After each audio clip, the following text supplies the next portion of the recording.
Namaste and welcome to Wise Owl Career Guide. Today we have Miss Jyoti Kalra who's made herself a very big name in the world of fine arts. Let's hear from her story. Hi Jyoti. Hi Neha, thank you for calling me. So Jyoti, when did you decide कि आपको painting में अपना career बनाना है? ये 2008 में हमने decide क्या किया था। वहाँ पे फर्स्ट मेरा एक एग्जीबिशन हुआ था और उस एग्जीबिशन के अंदर मैंने ये फील किया कि बस मुझे यही यही था मेरा ड्रीम और मुझे यही आना था। और उसके बाद मैंने उसके लिए परस्यू करना शुरू कर दिया, उसके लिए वर्क करना स्टार्ट कर दिया। तो मैं ओके। 2008 को कहूंगी कि मेरे लिए सबसे इम्पोर्टेंट ईयर था जब मैंने अपने ड्रीम को सच होते हुए देखने के लिए और बड़ा ड्रीम लिया।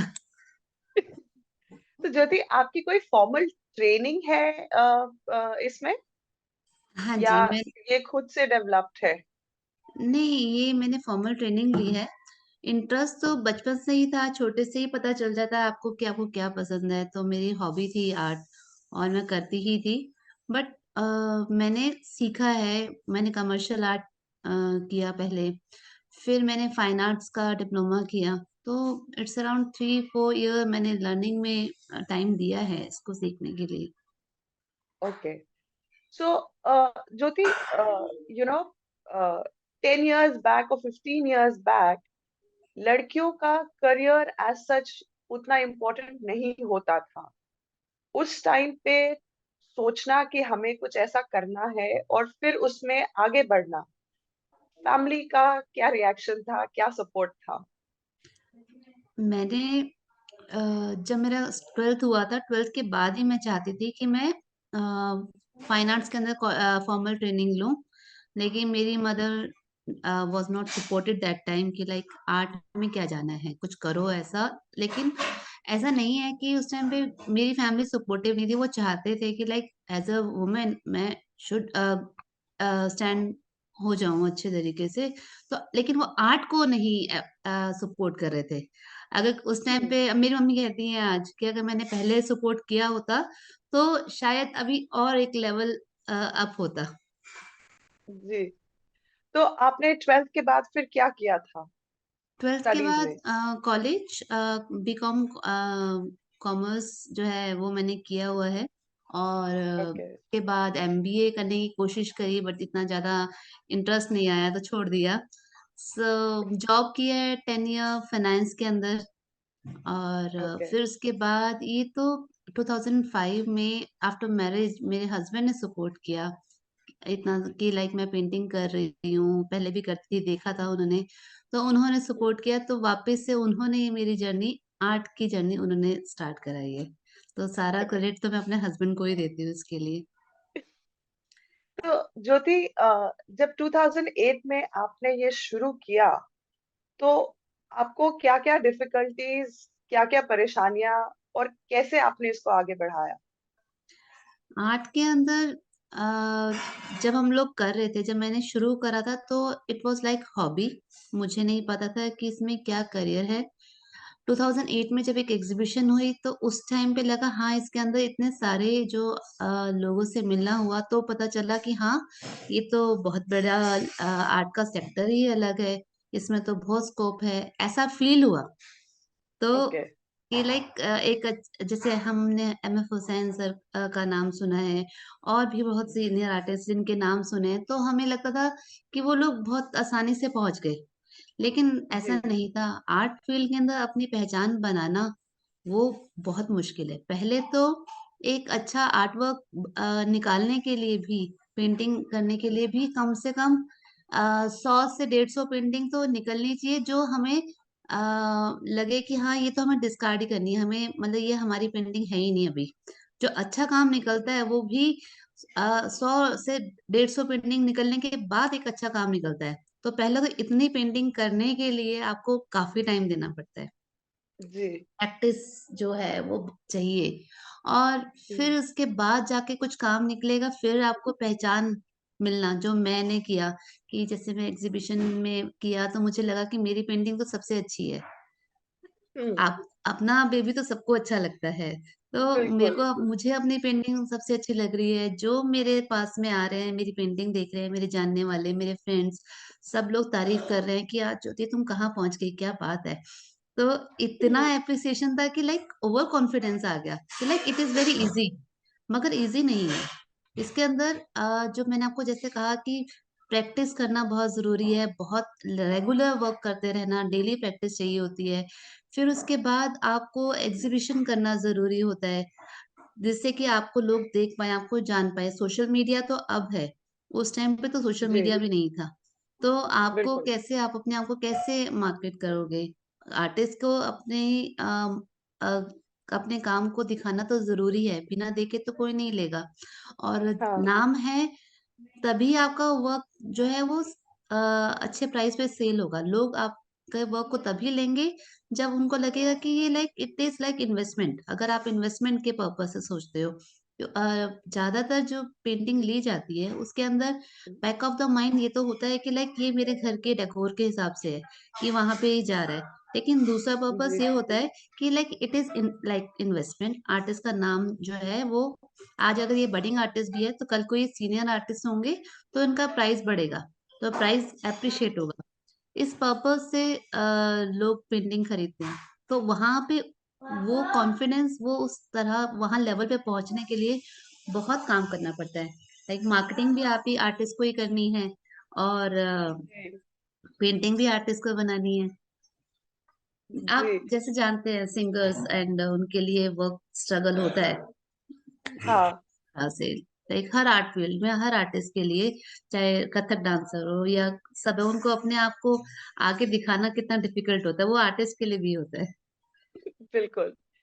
तो ज्योति, जैसा आपने कहा कि आर्टिस्ट को मार्केटिंग भी खुद ही करनी पड़ती है अपना पहचान बनाने के लिए, लोगों तक खुद की इंफॉर्मेशन, खुद की पेंटिंग्स के बारे में इंफॉर्मेशन देने के लिए। तो विद सोशल मीडिया भी ये किस तरह से जो है किया जा सकता है? सोशल मीडिया पे मतलब मार्केटिंग के लिए एक आर्टिस्ट को क्या-क्या स्टेप्स लेने चाहिए? जैसे हम मार्केटिंग के लिए कहते हैं कि सोशल मीडिया जो है वो बहुत अच्छा है। सोशल मीडिया हुँ। से जैसे अब इंस्टाग्राम है या हमारा फेसबुक है, उसके उसमें हम रेगुलर वर्क अपने वहाँ पे अपलोड करते रहते हैं। आर्टिस्ट अपने वीडियोज़ बना के डालते हैं, रील्स डालते हैं और इस ओके। तरह से हम लोगों को ये पता चलता है कि आर्टिस्ट की जर्नी क्या है, आर्टिस्ट किस तरह से पेंटिंग बनाता है, कितना कनेक्टेड है अपने मतलब वर्क्स के साथ में और यही एक इम्पोर्टेंट चीज़ होती है कि जब हम पेंटिंग को देखते हैं और उसके पीछे की स्टोरी पता चलती है कि वो कैसे बनी है, किस सिचुएशन में बनी है, उसके पीछे जैसे हम लोग ये देख रहे हैं कि वो कलर स्प्लैश कर रहे हैं, फिर वो खेल रहे हैं, तो वो एक कनेक्शन आ जाता है ना, वो मार्केटिंग के लिए भी अच्छा जी। होता है और एक्चुअली पेंटिंग में कनेक्शन की ज़रूरत भी होती है। जब आप पेंटिंग देखते हैं, तो आप के साथ में वो सोल टू सोल कनेक्ट होती है। आप कभी फ़ील करेंगे तो आपको लगता है कि हाँ, आर्टिस्ट ने कितने अच्छे से बनाया है, ये सब कहाँ से आता है क्योंकि आर्टिस्ट उसको दिल से एन्जॉय करके बना रहा होता है। तो अब जी। जो सोशल मीडिया है वो उसका वो जो फीलिंग है, वो सब एक्सप्रेशन है, वो इतने अच्छे से दिखा पाता है तो इसलिए जितना ज़्यादा से ज़्यादा काम हम वहाँ पे डाल सकते हैं और ख़ासकर प्रोसेसिंग का टाइम जब पेंटिंग बना रहे हैं, उस हाँ, टाइम हाँ। की जो रील्स होती हैं, वीडियो होती हैं या फिर उसके पीछे स्टोरी होती है, वो डालें, तो उससे जा काफ़ी फ़र्क पड़ता है। ओके। और कितना आसान होता है किसी भी एग्ज़िबिशन में एक नए आर्टिस्ट को पार्टिसिपेट करना? प्रोसेस किस तरह से होता है? ये इतना आसान नहीं है। जैसे मैं एक अपनी बात करती हूँ कि मैं 2008 में जब मैं आई थी, फर्स्ट एग्ज़िबिशन करी थी, वो हो गई थी। उसके बाद का क्या था? उसके बाद जी। मैं कितनी बार शोज़ में पार्टिसिपेट करने की कोशिश करी, मुझे पता चला कहीं एग्ज़िबिशन हो रही है, तो मैंने उसके अंदर अप्लाई किया। उन्होंने मेरा वर्क पसंद नहीं आया, उन्होंने नहीं लिया या उस ग्रुप के साथ में मैं नहीं जेल हो रही थी, मेरा वर्क सेट नहीं था, तो फिर मेरा कितना मुझे स्ट्रगल करना पड़ा एक एग्ज़िबिशन में पार्टिसिपेट करने के लिए। कितने सारे शोज़ होते हैं क्योंकि सिलेक्शन तो हर जगह पे होता है। तो बिल्कुल। विदाउट जो क्यूरेट कर रहा होता है उसको भी होता है कि मेरा पूरा वो एक it is like painting for curator, कि लाइक हर चीज एक दूसरे के साथ जेल होनी चाहिए, सब होता है, तो मेरा भी वर्क सेलेक्ट नहीं होता, तो ये चीज हर आर्टिस्ट को फेस करनी पड़ती है कि ओके। यहाँ पे उनका काम लगाएंगे या नहीं लगाएंगे एग्जीबिशन के अंदर। अगर जी। वो सोलो एग्जीबिशन करें तब तो बात अलग है, तब तो उनका अपना एक रहता है कि पूरा वर्क उन्हीं का डिस्प्ले हो रहा है। लेकिन जनरली ग्रुप शोज जो होते हैं खासकर उसके अंदर एक सिलेक्शन हाँ। प्रोसेस को फेस करना ही पड़ता है, तो एग्जीबिशन करना भी आसान नहीं है। ओके। आप ज्योति, अपने आर्ट वर्क के अलावा आप जो है बाकी आर्टिस्ट कई सारे हैं जिनको प्रमोट करती हैं अपने साथ, तो वो प्रोसेस आपने कैसे शुरू किया? उसका अ, उसका प्रोसेस ये था कि हम 2014 में लाइक फर्स्ट टाइम मैंने एक ग्रुप शो ऑर्गेनाइज किया था। सो अच्छा। मुझे मेरे एक फ्रेंड है, उन्होंने कहा कि like it is a very big place, just अपनी एग्जीबिशन कर लो, सोलो शो कर लो। इतने वर्क्स मैंने कभी बनाए नहीं कि मैं वहां पे कह सकूं कि मैं अपने 30 वर्क भी डिस्प्ले कर सकूं। तो I have only 5 works, 5 work के ऊपर तो एग्जीबिशन नहीं होती। तो फिर मैंने अपने जितने को आर्टिस्ट है सबके साथ में बात करी, उनका ग्रुप शो पूरा ऑर्गेनाइज किया सबसे बात करके। तो मुझे नया एक्सपीरियंस हुआ क्यूरेशन का, कि लाइक कैसे एक शो को ऑर्गेनाइज किया जाता है। तो मुझे जी। रियलाइज हुआ कि लाइक मेरे पास में जो अपॉर्चुनिटीज हैं, लाइक मैं जो खुद क्रिएट कर सकती हूँ वो ज्यादा है। As an hmm. आर्टिस्ट मैं अपने आप को जितना ग्रो कर सकती हूँ वो उससे ज्यादा मेरे लिए ये है कि लाइक मेरे पास भी सोर्सेज है, मैं कहीं पे एग्जीबिशन करने के लिए या मेरी कनेक्टिविटी है, तो वो मैं खाली अपने हम्म। लिए क्यों रखूं, वो मैं सबके साथ में शेयर क्यों ना करूं। तो देन इस तरह से मैंने आर्टिस्ट के वर्क लेने शुरू करे, ग्रुप एग्जीबिशंस करनी स्टार्ट करी, और आप भी एक एग्जीबिशन में हमारे साथ थी। जी। जी। तो तो हाँ, तो, बोलिए प्लीज।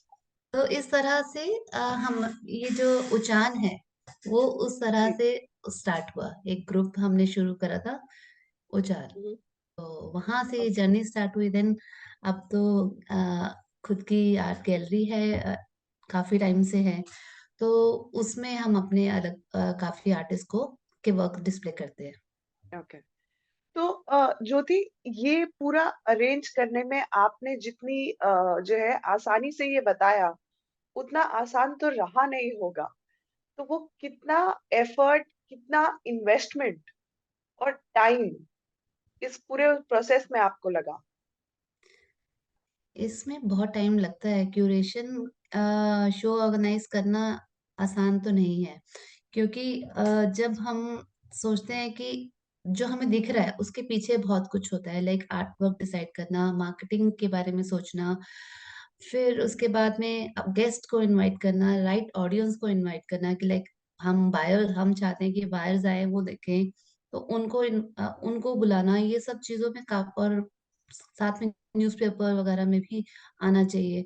तो ये सब चीजों को जब हम एक साथ करते हैं तो उसमें टाइम और एफर्ट तो बहुत लगता है, और लाइक एक एग्जीबिशन को मैं ऑर्गेनाइज करती हूँ, कम से कम जो उससे 2 से 3 महीने चाहिए होते हैं, ठीक अच्छे तरीके से अच्छे लेवल पे लेके जाने के लिए। जी। तो इसमें मनी वाइज इन्वेस्टमेंट कितना रहता है, एक इन्वेस्ट अप्रोक्सीमेट अगर मैं पूछूं तो? इन्वेस्टमेंट तो डिपेंड करता है कि वेन्यू कौन सा है, उसके ऊपर है, ओके। क्योंकि आपको वेन्यू का रेंट भी देना होता है। तो जी। और उसके बाद में पेंटिंग्स हैं, फ्रेम कराना, ये सब चीजें करना, काफी इन्वेस्टमेंट होती है, लाइक कैसे बताऊं, जैसे अगर हमारा इंडिया हैबिटेट सेक्टर में शो हो रहा है तो 3 लाख तक या उससे ऊपर भी खर्चा हो जाता है।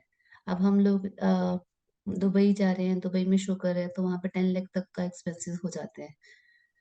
ओके।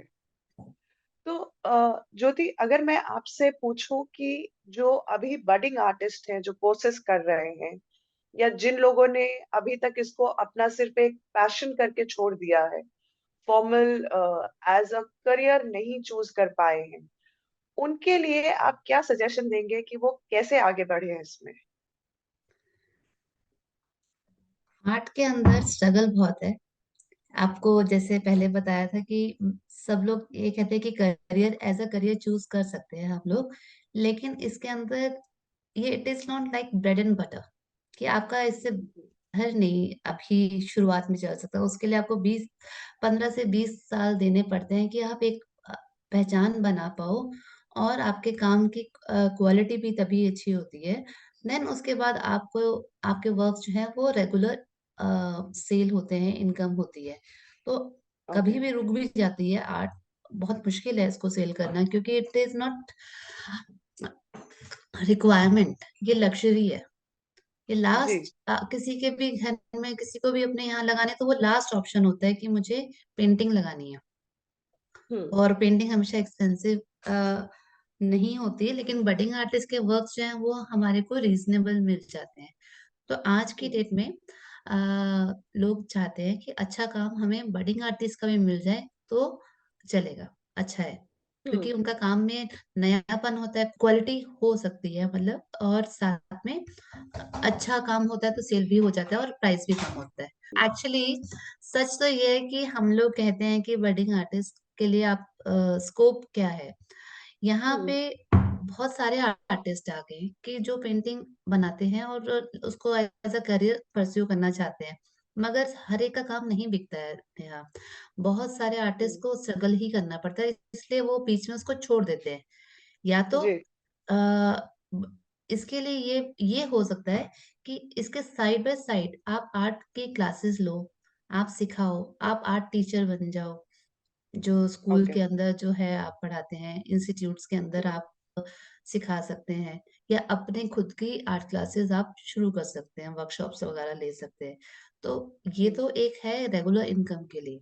और सेल ऑफ आर्ट जो है वो आपके लिए साइड इनकम है, कि अगर वो सेल होती है तो बहुत अच्छी बात है। कमीशन वर्क होते हैं, लोग कस्टमाइज वर्क कराते हैं, so you can hmm. also earn money from like commission work also, कि किसी का पोर्ट्रेट बनाया है या किसी के लिए उनके हिसाब से, उनकी वॉल के हिसाब से, उनके आइडिया के हिसाब से कमीशन वर्क करना, जिसमें आर्टिस्ट को अपने क्रिएटिविटी की जरूरत नहीं होती, उसमें उनके स्किल की जरूरत होती है कि अच्छा जी।